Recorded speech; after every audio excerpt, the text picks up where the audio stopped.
From the headquarters of Telesur English in Quito, Ecuador, this is From the South. I'm Jose Daniel Lopez.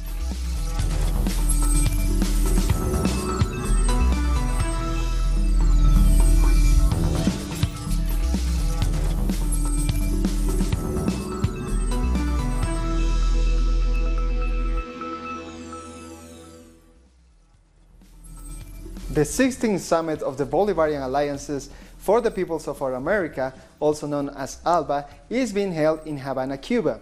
Venezuela's President Nicolás Maduro was among regional heads in attendance at the summit, which celebrates the 14th anniversary of its foundation.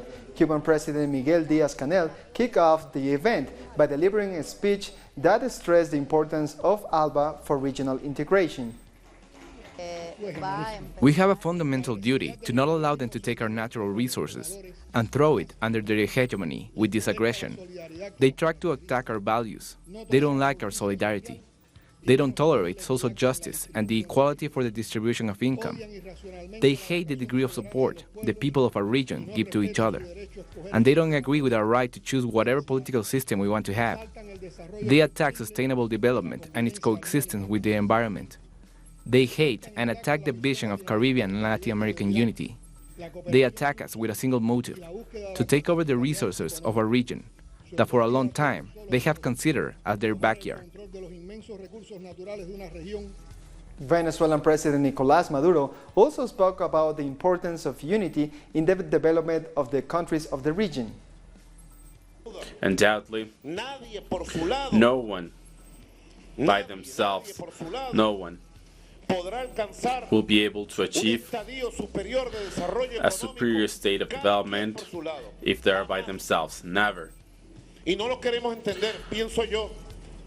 want to understand this, I think, because the economic thought of our countries brings out isolation, self-isolation in within. The economic thought of our countries needs to evolve towards a vision about Latin America and the Caribbean, a vision of union. Bolivian President Evo Morales spoke about the challenges faced by progressive governments which are up against interventionist attempts. But we cannot be divided, because I feel that before, only Cuba almost for 50 years faced those policies of domination, of intervention. Now there are new ways of interventionism of the empire of the states.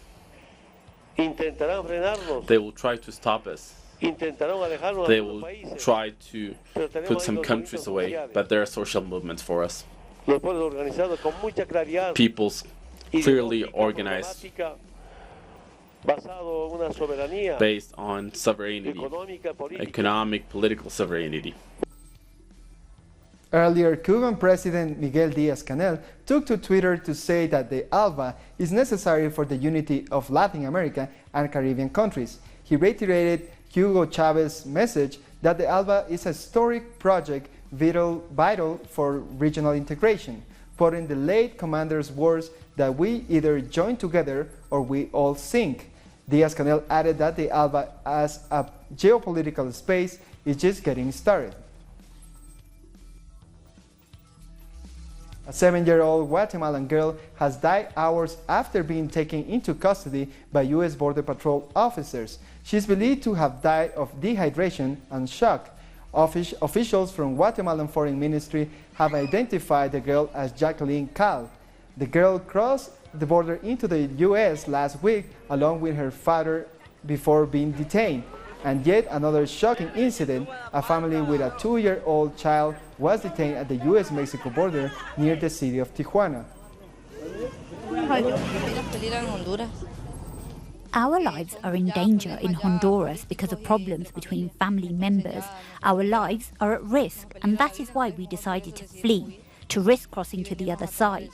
This is being done for my daughter. She's only 2. She has her whole life ahead of her. She shouldn't be orphaned without a mother or father. Doctors Without Borders has condemned the migration policies of the United States. Our correspondent in Tijuana, Pablo Perez, has more on this situation. The Doctors Without Borders organization has slammed the Trump administration for its inflexible policy on migration. They argue it's making the situation here at the border worse. Migrants that have the intention of claiming asylum or refugee status are facing increasingly difficult obstacles, as it's becoming harder for them to obtain the necessary documents. So Doctors Without Borders are calling this an administrative wall. 68% of migrants are victims of violence either in their native countries or during the journey of the caravan. For women, a third of them have been a victim of sexual violence since they set off. And Doctors Without Borders argue that this added bureaucracy is putting the vulnerable at greater risk. Thank you, Pablo, for that report. Students from public universities in Colombia have been on strike for over 70 days. On Thursday, they took to the streets in the main cities of the country in defense of public education, but they were met with heavy police repression.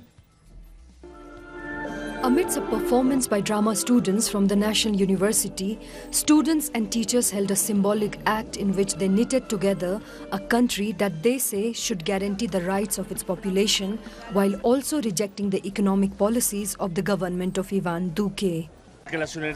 Universities are falling apart. They have infrastructure issues. There's a lack of professors. They are bound by a system that hires them for a predetermined period of time, defined by the length of the semesters, which last 4.5 months. 70% of professors in public institutions remain near the poverty line. Students and teachers marched to reject the murder of social leaders and the ongoing threats students' leaders receive. Today, we took to the streets once again to fight for our education and for our rights, and also to remember the murdered leaders. These are systematic assassinations, unlike what the government has been saying. Once again, they have condemned the lack of political will by Iván Duque to guarantee safe and proper access to education. Protesters say that this cabinet will only offer 1 billion Colombian pesos to the education sector, down from the 3.4 billion needed. We are telling the government that students won't abandon their people, that we will fight for higher education and public education in general, and that they must give us the required budget. If a country like Colombia, with its long history of suffering, intimidation and murders, if Colombia doesn't receive the help it needs from its government, its leaders, its ambassadors and its ministers, Colombia will easily become a pit of drug trafficking violence. Student unions have announced a public session to condemn human rights violations and to reject repression from the government. Also, they confirmed the continuation of this national strike in defense of public education. Following the arrest of a number of suspects in the Marielle Franco murder case in Brazil, more information has been brought to the investigation. According to the Public Security Secretary, Marielle Franco and her driver, Anderson Gomez, were killed in March of this year for intervening in the interests of criminal gangs who wanted to take over lands outside Rio de Janeiro.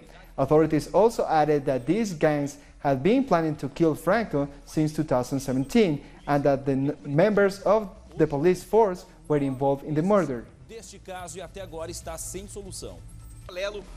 The mothers of Plaza de Mayo in Argentina have been holding their resistance march over the past 2 days. They're condemning the government's neoliberal policies and the increased persecution of social movements. Our correspondent in Buenos Aires, Sabrina Roth, brings us more. On Friday, at around 6:30 p.m. local time, the 38th Resistance March by the Mothers of Plaza de Mayo is set to end with speeches by the organization's leaders. This year's slogan for the march was "Do not falter, do not negotiate, do not keep quiet, do not forget, fight forever." This march takes place during a historic week for Argentina's human rights, as just days ago executives from the Ford Corporation were found guilty of being complicit during the country's dictatorship and of being behind the kidnapping of 24 workers, most of them union delegates. Protesters are also up in arms about the policies of Minister of Security Patricia Bullrich that will allow security forces to use firearms in situations that would likely not require a lethal response. Many people are worried these policies will only make worse the issue of trigger-happy police officers.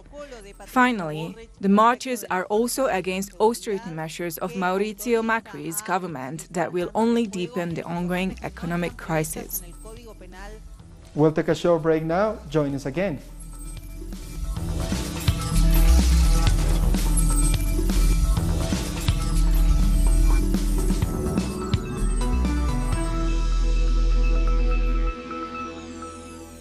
Welcome back. The river Paraguay has overflowed in the city of Asunción, affecting over 2,000 families. Many of them have been relocated.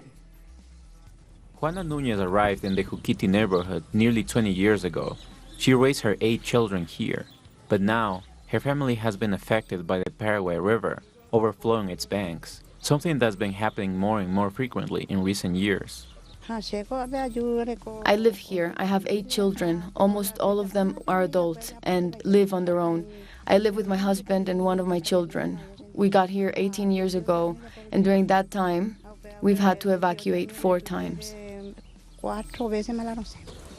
Nearly the entire city of Asunción is surrounded by the Paraguay River. Close to 100,000 people live in neighborhoods close to the river's bank. When the water level rises, they all have to move to shelters, and they lose a part of what they own. We no longer have anything, no nice things, nothing. That hurts the most, and we must put up with it. Now we are living on somebody else's land, and we have to pay to live there. If we don't, we will be evicted. Families demand a definitive solution to these issues, and they want a levy built to protect their lives. We want them to build a levee because nobody should be made to live like this. We are moving back and forth all the time. The government and the municipality of Asunción are planning to build a coastal avenue on the bank of the Paraguay River, but the residents want to be involved in the planning. A unique initiative in Costa Rica is letting people making money out of their waste.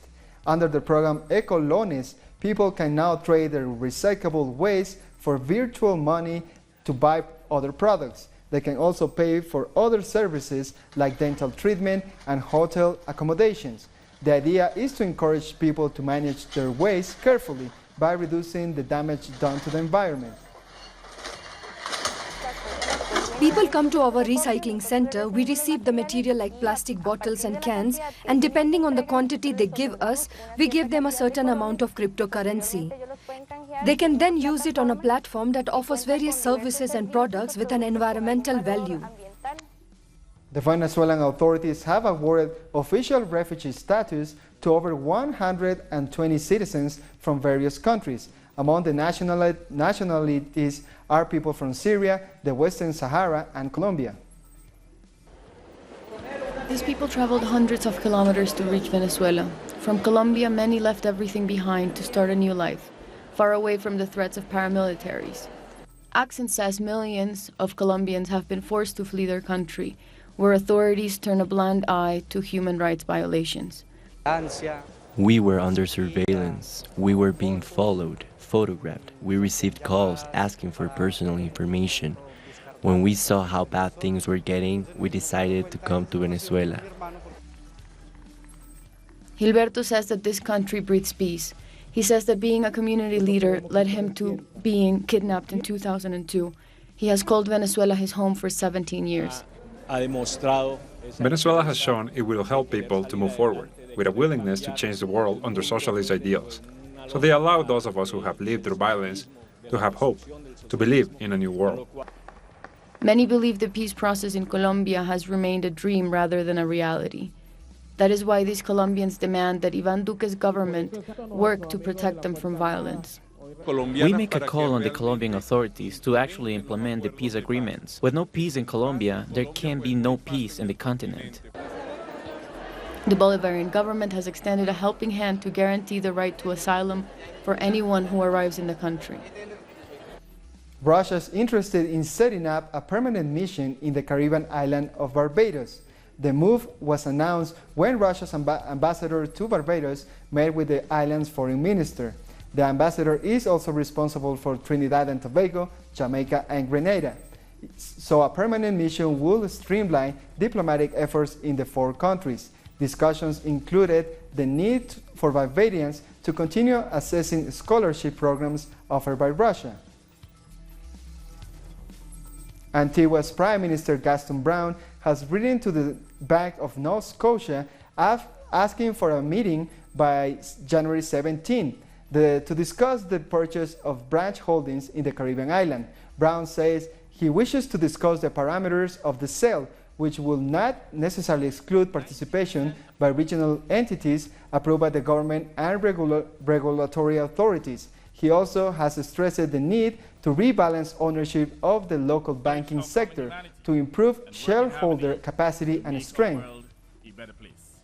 I thank you, Mr. President.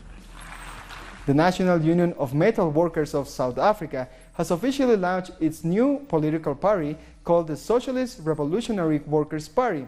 NUMSA's Secretary General, Irving Jim, who is serving as the party's leader, say there will be a home for the working class and will give the masses an opportunity to drive their own agenda. He added that South African workers will defeat capitalism in the same manner they brought down the apartheid system. Because the economic thought of our countries brings out isolation. The opposition in the Democratic Republic of Congo has accused the government of being behind a fire that destroyed thousands of voting machines. They have claimed the fire was a scheme by the government to postpone elections after realizing they are going to be defeated by the opposition. Voters will be going to the polls on December 23 to elect a successor to the longtime ruler Joseph Kabila. Yesterday's fire started in a place which is under high security. There is even a military camp nearby. How can one explain that in such a place a fire can start just like this? I really don't believe this is possible. There have been a lot of schemes around the organization of this election for quite some time now. I start to believe that actually there won't be any election on December 23. At least 11 people have been killed in Somalia during violent confrontations between security forces and supporters of a former Islamist warlord. Authorities arrested Mukhtar Robo on Thursday, accusing him of bringing Islamist militants and weapons back to Boeida, where he is running for president. His supporters were angered by the arrest and descent on police officers and Ethiopian peacekeeping, who then opened fire on protesters.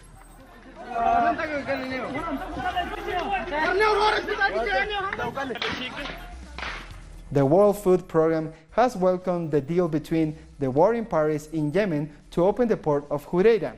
Country Director Stephen Anderson said the reopening of the port will enable his organization to provide the much-needed humanitarian aid to the millions who are on the verge of starvation across the country. 4 years of fighting between Houthi fighters and a Saudi-led coalition has claimed over 50,000 lives and caused widespread misery for millions more.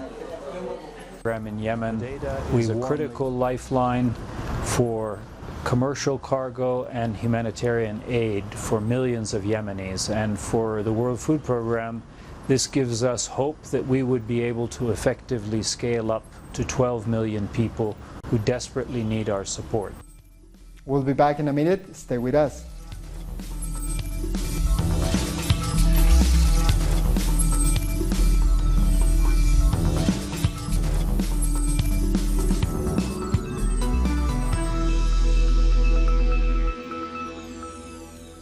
Welcome back. Israeli security forces have entered Ramallah in search of a suspect accused of killing 2 soldiers near an illegal Israeli settlement on Thursday. Early on, several Palestinian youths were injured after being attacked by advancing Israeli soldiers in ALBA-TCP in the industrial zone of Ramallah city. 4 Palestinians, including a female minor, have been detained by the Israeli soldiers. For the third night, thousands of Hungarians have clashed with police in Budapest over the government's called slave law that allows employers to demand up to 400 hours overtime annually. Tensions rose when officers used pepper spray to disperse angry protesters in the front of the parliament. Demonstrators have also strongly criticized the government of Viktor Orban for creating a new parliament court system.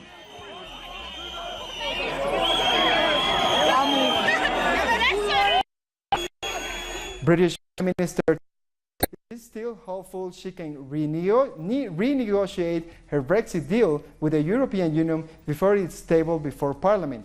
May has been on Brussels in a desperate bid to get a deal that will be acceptable to British MPs who have vowed to vote against the current deal. However, in a separate interview, European Council President Donald Tusk said the European Union won't renegotiate the deal.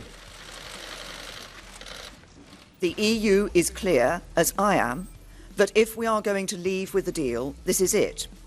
But my discussions with colleagues today have shown that further clarification and discussion following the Council's conclusions is, in fact, possible. There is work still to do, and we will be holding talks in coming days about how to obtain the further assurances that the UK Parliament needs in order to be able to approve the deal. Don't worry, I'll just get it. Now let's take a look at some other stories making headlines from around the world. European leaders have declared that they will not make any more concessions to the United Kingdom in the Brexit deal. British Prime Minister Theresa May travelled to Brussels on Thursday for a two-day summit where the Brexit deal was expected to be on top of the agenda. However, European Council President Donald Tusk reaffirmed that the EU won't renegotiate the deal. Thousands of people in China have participated in the 81st commemoration of Nanjing massacre victims. People from all over China made their way to the city hall to attend the remembrance event and lay wreaths in memory of the victims. At least 300,000 civilians were massacred and raped by Japanese troops entering the country's capital in 1937 in what was later named the Nanjing Massacre. New Zealand rugby coach Steve Hansen announced that he'll be stepping down from his job after the Rugby World Cup to be held in Japan next year. Hansen has been with the All Blacks team since 2004 when he was appointed as assistant coach and then head coach from 2012. He leaves his job with an unrivaled record in the professional era, having won 85 of his 96 games. We've always said that it's about the team first and not the individual, and for me I think it's right for the team to have someone new after this World Cup. I think some fresh eyes, some fresh thinking, whether that's within or without side of the, whoever the replacement is, it'll be fresh. So I think that'll be great for the enhancement of the legacy of the jersey, and that's the most important thing. Miss Spain and Miss Panama are redefining what beauty represents in the 2018 Miss Universe contest to be held in Thailand. Angela Ponce is the first transgender contestant to take part in the competition. She says diversity is what makes society beautiful. Panama has the first indigenous woman ever to participate in the pageant. Miss Panama Rosa Yvette Montezuma is seen as a role model throughout Latin America as indigenous people continue to face discrimination in the region. The responsibility that I feel is that I don't only represent Spanish women, but I represent a diversity of women. I represent a lot of diversity in the world. I represent those who can identify themselves with me, because who hasn't suffered of prejudice? Who hasn't had to deal with bullying? Who hasn't had to deal with some kind of discrimination in their lives? Alguna situación de discriminación en su vida. And with this, we come to the end of this news brief. This and many other stories you can find at our website at telesurenglish.net. And join us on social media, Facebook, Twitter, and Instagram. For Telesur English, I'm Jose Daniel Lopez. Thank you for watching.